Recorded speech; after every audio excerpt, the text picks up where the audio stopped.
Eu vi um caso em Tocantins, um bandido que assaltou 10 farmácias ao longo de 15 dias, preso em flagrante pela Polícia Militar de Tocantins. O juiz diz que a prisão é legal e diz que o bandido vai responder em liberdade. Só com autoridade a gente não vai em lugar nenhum, né?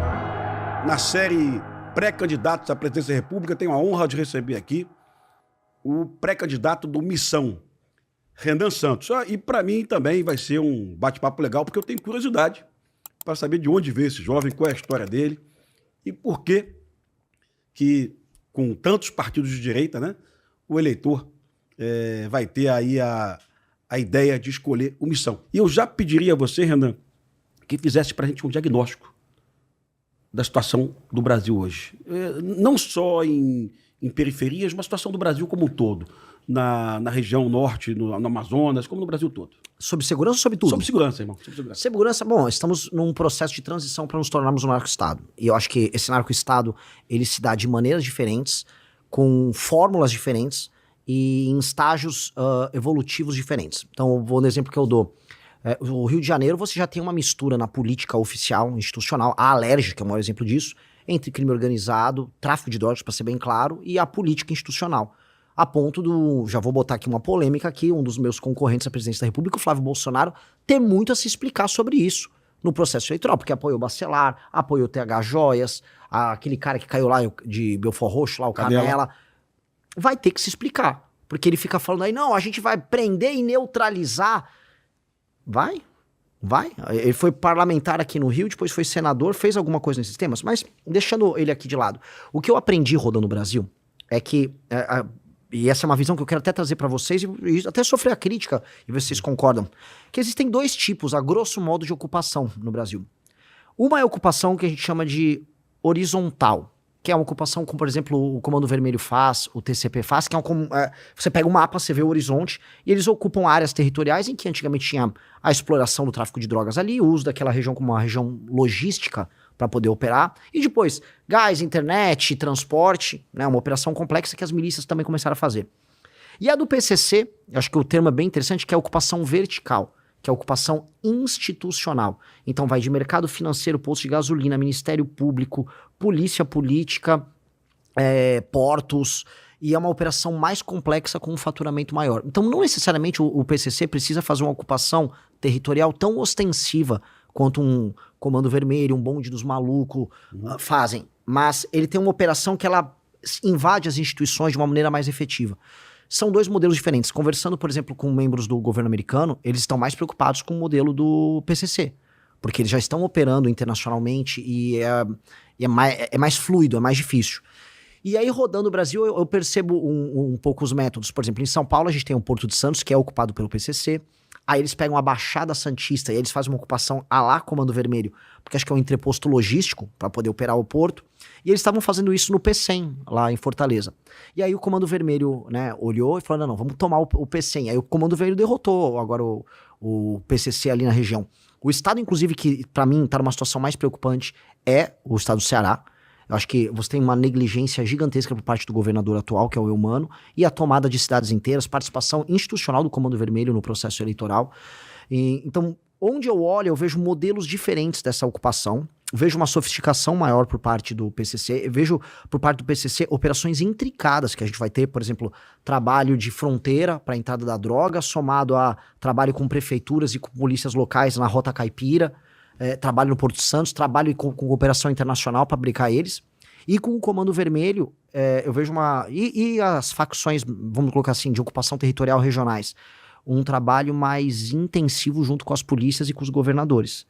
E a gente sabe que tem muito governador que não está disposto a auxiliar. Eu citei o exemplo do Eumano no Ceará, e vou dar, hoje eu pretendo dar nomes aqui, pra gente não fugir da discussão. Eu fui processado e condenado já pelo Eumano 2 vezes por falar, olha, ele de alguma maneira, por ser leniente, ele está cooperando. Ele permite que cidades inteiras sejam ocupadas pelo crime organizado e de maneira bem clara, ele utiliza a polícia para fazer a escolta dos moradores para fora das suas cidades, das suas casas. Então, o caso cearense é um caso assustador. Tem casos bizarros acontecendo também no Pará. Vi em menor intensidade isso acontecendo no Maranhão. Na Bahia, muito. Salvador é uma cidade que está, vamos dizer, num cenário tão ruim, talvez até pior do que o do Rio de Janeiro. Então, eu acho que o Brasil está num processo acelerado de transformação dele próprio num narco-estado. E A gente dispõe de meios técnicos, a meu ver, o Estado brasileiro dispõe de fazer esse enfrentamento, mas institucionalmente, e em termos de liderança, nós não temos vontade política para fazer isso acontecer. E eis a necessidade de um presidente que cuide desse tema. Perfeito, mas tu falou em meios técnicos.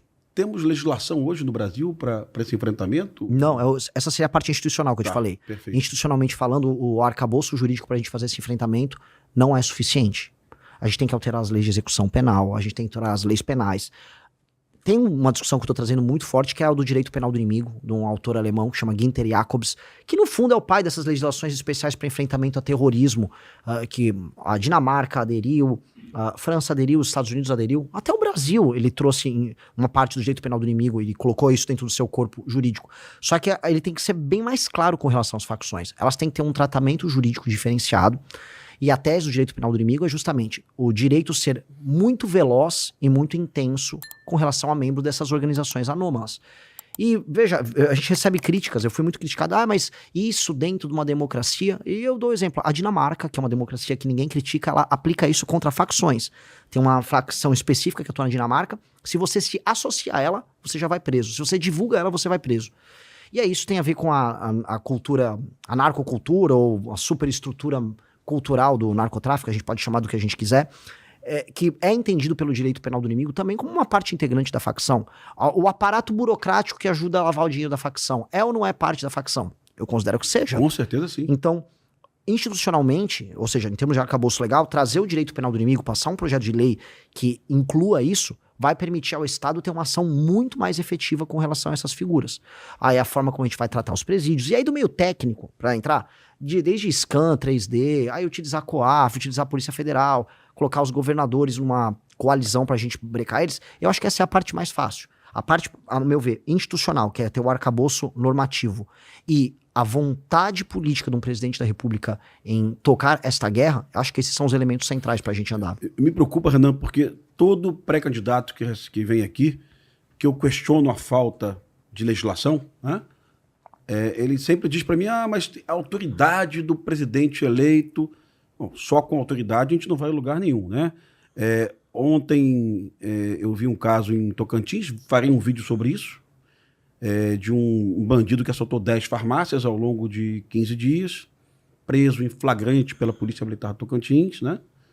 Na audiência de custódia, o juiz diz que a prisão é legal, o juiz deixa claro da legalidade da prisão, e diz que o bandido vai responder em liberdade, né?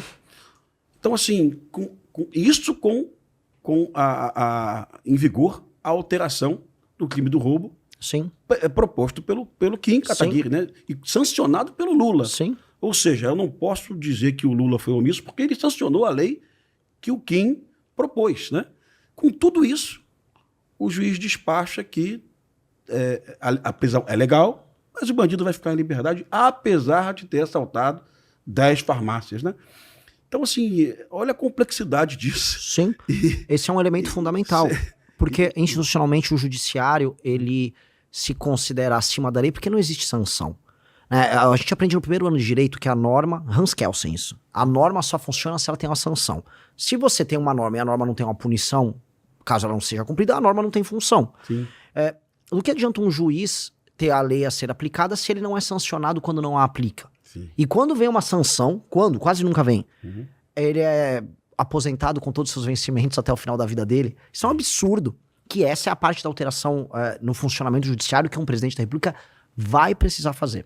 E a gente tem que entender, o presidente da República, porque eu já vi os demais pré-candidatos falarem isso, não, porque o presidente vai com a força dele. Não tem força na hora do pequeno desgaste, que são nas pequenas derrotas que ele vai sendo desgastado até a institucionalidade dele cair.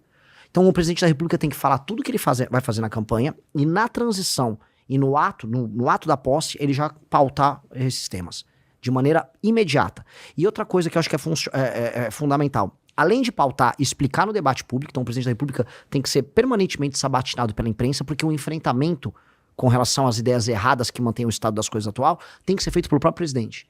Então tem que ser um presidente que sabe se comunicar e que acredita naquela tese. E isso não só em matéria de segurança. Matéria econômica vai precisar ser a mesma disposição para passar os temas e a sociedade civil ser convencida. Porque a partir do momento, eu tenho uma crença muito verdadeira nisso, que a sociedade civil entender que o presidente está tocando uma guerra comum no Estado brasileiro, você vai unificar o país.